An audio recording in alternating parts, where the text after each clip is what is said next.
Welcome back to Front One Podcast. Today we have Chris, and we're going to be talking about the changing business models in the sports environment, particularly with professional teams. Technology has really given sports teams the capability to change their business model in many ways. For example, they can reach far more individuals than they could before, as well as they can interact with individuals the way they did before. Now, Chris, I'm looking at traditional sports teams and the way that they used to interact, and it was very much spectator. People either watched it on TV or perhaps they went to the stadium to watch it. And I'm looking at what's happening with esports.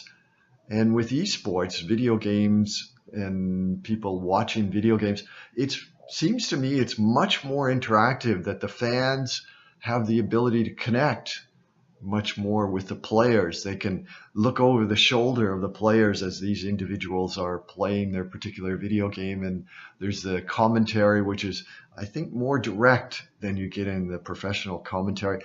Can you, Chris, can you give us an idea of how technology is changing the sports team and fan interaction as a start? And then maybe we can go into more detail in particular directions. And Chris, I also want to welcome you to our podcast today. And if you could delve into the interaction between technology, sports fans, and professional teams and how that's changing. Yeah, for sure. First of all, I just want to thank you for having me on the podcast. Very excited to be here talking about sports tech.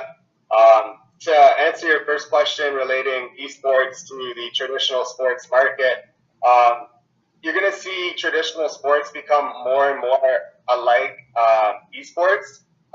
They're doing a lot of innovative things, and they're really engaging with the fan. So, like streaming services like Twitch are allowing the fan to not only watch the action, but actually zone in on certain players and interact with those players. So you're seeing more and more of this in traditional sports. Companies like DAZN are really giving fans the opportunity to focus in on players, check out their stats, stream any kind of sports online. So in that respect, they're very similar. But in the overall sports tech market, from the fan engagement perspective, if you think about the overall process, so you want to go to a game.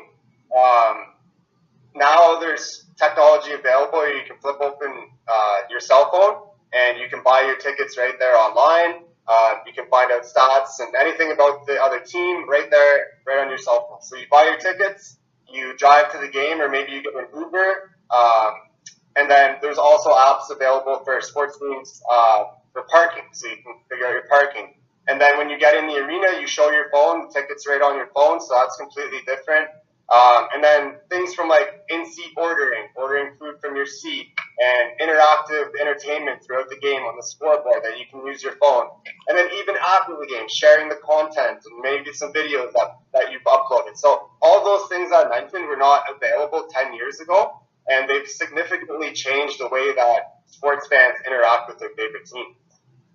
Well, Chris, maybe you can give us a sense in terms of sports fans. Sports fans want to have that connection with the team. They want to have that connection with the player, and certainly augmenting the process of going to the show, seeing the game, seeing the interaction. That's a major step forward and simplifies how we interact with the process of going there. But let's focus in terms of, for example, the next gen sponsorship and how the sponsors and the players and the teams can interact better.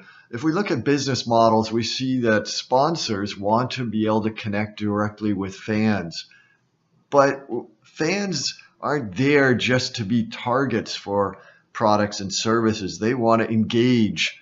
So what's happening there with next gen sponsorship? Definitely. If you think of like traditional advertising, you'll think of like a ring board or maybe a logo in the ice or a coupon in the game day program. Like when brands are interacting with sponsoring teams and interacting with fans, that is not enough these days. You know, like these brands, they want to be able to track their ROI. They want to be able to collect analytics. And like engaging with the fan is super important. These days, like, you think back 10 years ago, right? You go to a game, you're sitting in your hard seat, you watch the game, and there's not, like, too much interaction, where now you think of, like, the Nashville Predators. If you go to a Nashville Predators game, they've got, like, an extreme light show, they've got live entertainment, they've got apps for during stoppages and during intermissions that you can interact with other fans. Like, it's such an exploding market. There's so many new ways with technology for teams, sponsors, and fans to all interact.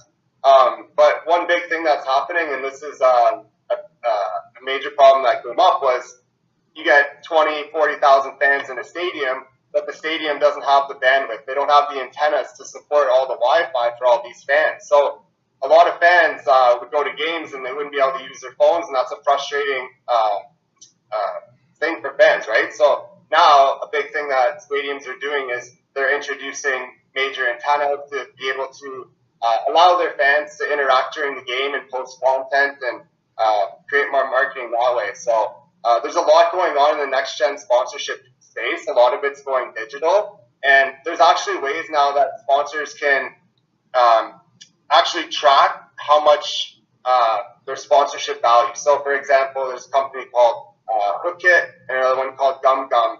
And, like, you think of Nielsen for radio, like, they're able to track, like, how many listeners. But these two companies, they're going beyond that. They're actually tracking, like, how many times the brand has been seen on social media and, like, in other digital platforms. So they're really giving businesses that sponsor the full outlook of their sponsorship, the full reach. And my business, our startup FanSaves, what we're doing is we're actually helping sponsors track their ROI at the point of conversion. So we're doing something a little different than those other companies, but there is a big focus on next-gen sponsorship right now in sports tech. Now, Chris, you had mentioned, and I think you alluded to anyway, the smart venues, next-gen sponsorship. But at the core of all of this, I still see the business model as one shifting more towards engagement. And you've talked about tracking, the sports fan and how many eyes are looking at a particular advertisement. But we must be going beyond that. You talked about how fans want to interact with each other. And I had mentioned earlier about how fans in the esports environment want to interact with the players, particularly during the game itself. In a professional environment, I imagine that's really difficult for the player on the field to be interacting with the fans. But this concept of engagement, interaction, where do you see that going? Where do you see that over the next few years? Just posting videos, that to me doesn't sound like, like that's the end game. Yeah, for sure. I'm glad you brought that up. A big, like, emerging industry in sports tech right now, is immersive media. So the use of augmented reality is something that's there's a lot of investment in right now. Fans can literally be at home sitting on their couch, throw on their goggles, and they can actually focus in on one player, or they can feel like they're sitting courtside and they can watch the game courtside from the pleasure of their own home. So that's something that's really cool, that's allowing fans to engage directly with the players. Another really cool thing that's happened over the last 10 years is there's more and more sponsorship being paid out in endorsements for players. You think of LeBron James, he's got over 42 million followers on Instagram alone, which is more than the top 10 NFL players combined. If you think about that, how crazy and, like, how well LeBron has been able to market himself, it's just incredible. And, like, he's got such a massive platform, right? So brands that align with his ethics and his morals, they want to sponsor the athlete, maybe not the team. So there's a bit of a shift where, like, brands still want to sponsor the team because obviously they've got that massive following of a fan base. But individual players like LeBron James are also attracting a lot of investment, a lot of sponsorship dollars because of the massive platforms that they've created for themselves. Chris, when you were talking about augmented reality and watching the game, I'm wondering whether someday they'll have some kind of devices on the players themselves, so you can essentially be the player as they they skate down the rink, the ice, or they run down the court or cross the field. You see that as a possibility that people could be at home and in a virtual reality environment actually be the player? Yeah, definitely. So that's, I think, another step forward. But you mentioned like being able to track the data and access to that data. Another vertical in sports tech right now is quantified athlete. So that includes everything from biometric tests to being able to measure the player's nutrition and hydration. It allows coaches to track the player's performance. Everything from video analysis has all changed because of big data and because of wearables. So from socks to, you think, watches to like headbands now, they're all equipped with technology that can track not only the player's like physical stats, their heart rate, all these things during the game, but they can also track so much better all the statistics and how many shots. And it's broken down, it's real time. So a coach on the bench has his iPad and he's able to make coaching decisions based on real time data that he has right there on his tablet in hand. So it's amazing how far the quantified athlete vertical has come, and there's so much investment and there's so many companies in this space that are doing amazing things. So it's really cool to see that vertical grow too. Chris, I get back to this idea of engagement there and kind of wondering how the average fan is going to have any kind of affinity to a player when what you're suggesting there is that the level of play and the team is going to take it's going to level up. So, I as an average individual am going to be even more distant from the capability of a major player. I remember back in the day when I was growing up, in my neighborhood, there was a football player, American style football player that lived around the corner. His kids went to school, the same school I did. He was just an average guy living on the street. But now it seems that the elite athlete is so far removed from the individual fan and the individual that there's such a gulf between the two of them. How does leveling up the play going to still make the fan feel that connection with the player? I mean, I have, maybe I could back in the day, maybe at least do something on the field with people way back then, but now the level of play is so high. I feel no affinity to the players.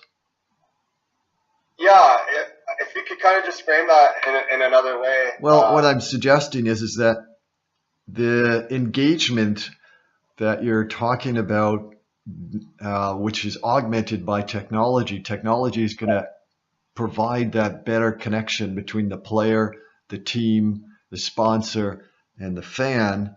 Yeah. But at the same time, I look at modern professional players and they play at such an elite level that I, as the fan, it's like they're in a different universe than I am in, given their capabilities. So it almost is a negative force on that ability to have an affinity to the player. Yeah, I think if I understand the question correctly, for me, first time I went to a basketball game was like a mind-blowing experience. You don't realize how big the players are until you see them in person. These guys are like 6'9", 7'2". It's really like a crazy thing to see for the first time. But through augmented reality, platforms are giving the fan to actually be in the moment and feel the emotions in the stadium and that the players are feeling. So I think they're more connected than ever. And then you think of social media and how active players are now. Even when I was playing pro, players were told don't use your social media very often, to talk about the team. They didn't want a bad reputation, where now the players are so heavily marketed that the perfect example, like I said, LeBron, it benefits the team because the more that the players are interacting with the fans and sharing content, the more it comes back to the team, right? Because they're playing on the team. So I really do think it's a positive thing overall. And another thing that I thought of while we were talking a little bit about wearables and being able to track the data. Another huge emerging market in sports is the sports betting and the sports gambling industry. Like Caesar's Palace, MGM Grand. You're seeing all these major casinos and entertainment organizations, if you will, partnering with major leagues and major teams, so fans can now use the data that they're able to collect from different apps and different platforms, and they can make better informed decisions when they're betting on teams and players on these new betting platforms that just became available within like the last year or two. So I think it's such an interesting and intriguing emerging market to look at when you think of like how long kind of sports betting, if you will, has been outlawed in the States at least. So. Yeah, there's some interesting themes that I'm hearing you talk about, Chris, and that is certainly the real-time data analytics capability, the ability for fans to interact both amongst themselves with the players, as well as all of this feeding into that emotional affinity. As I mentioned earlier, maybe in a physical sense, I may not have anywhere near the capability of a professional athlete, but that emotional connection in the real-time sense, that's an interesting kind of framework to build technology around. We've talked so far about next-gen sponsorship and smart venues and real-time data, etc. And is there any other kind of crossovers that you're seeing between the esports world and the traditional sports world? Some of the esports tournaments attract more viewers and engagement than traditional sports. Are you going to see any more kind of cross-pollination of ideas between those two worlds? Oh, 100%. I think like sports tech is growing at a rapid pace, but there's so much more like to be done, and like just the amount of investment that's being poured into sports tech in general, but esports, like I've even seen new funds that have been started. Like the NFL has their own investment fund. The NBA, you think of like Sapphire Ventures, they just opened up a new like sports tech investment arm and are pouring billions of dollars into this industry. So I think we're going to see a lot of crossover between esports and traditional sports, and vice versa. Things that are done well in traditional sports could carry over to esports. So it's an industry that's really in its infancy stages, but it's growing so rapidly, and I definitely think there's a lot of crossover from think of like the live streaming, the fan engagement, the event production, and you alluded to like the tournaments. The tournaments are massive. They're being streamed more than like major live events like the Super Bowl. Like there's so many people that grew up and like never played sports, but were like a big fan of like video games, and for them, they can relate to that, right? So some people can't relate to, the 6'9" athlete, kind of thing, but they can relate to, a gamer that's kind of, I'll use the word nerdy, a little bit more nerdy, or like is into that kind of, that kind of market. So, no, there's definitely a lot of crossover. There's tournaments sprouting up everywhere. There's even like stadiums that are being built specifically just for esports. So it's really blowing up. It's an exciting time for that industry. And like I said, I think there is going to be a ton of crossover between traditional and esports. Chris, we're almost at the end of our podcast there, and I was wondering whether you had any takeaways, actionable items or thoughts or directions for our listeners, something that they can use or work on. Yeah, definitely. My takeaways would definitely be like teams and venues need to embrace tech. You've seen like this done pretty well so far at the major league levels. There are some teams that are lagging. You think of like the old adage, crossing the chasm. You've got your early adopters, and then further on you've got your laggers. And there's definitely that at the major league levels. But people tend to forget that there's the AAA, the AA, the single A level, all the way down in every sport, right? So there's that trickle-down effect. And I think minor sports are really lagging behind, like minor professional sports, in adopting some of these sports technologies. So that's where our business has kind of found a sweet spot at like the AA level. And then I think there needs, like, if I had a kid right now, I would raise him to be a developer or get involved in sports tech, because there's just so much opportunity. I think, like, if anyone's listening, they're an entrepreneur, or maybe they do work in sport management or in school, I definitely think, like, look into the sports technology market. There are so many verticals and there's so many ways and investment. There's even accelerators out there like Stadia Ventures, 76ers Lab, and the first in its kind here in Canada, the Future of Sports Lab, hosted by Ryerson and MLSC. I mean, these incubators and accelerators are taking sports tech companies, and they're taking them to the next level by offering them mentorship, investment, and introductions to major league teams. So those would be my two big takeaways. I'm super passionate about this industry, and it's just such a big emerging industry that it's really exciting to be a part of. Okay, Chris, thanks for joining us today and giving us an insight in terms of how technology is changing the business model of professional sports. Thank you very much. Yeah, definitely, James. Thanks for having me. I was very happy to talk about sports tech, and it was nice chatting with you. So, okay, that's it for today. Stay tuned again for our next Front Runner podcast.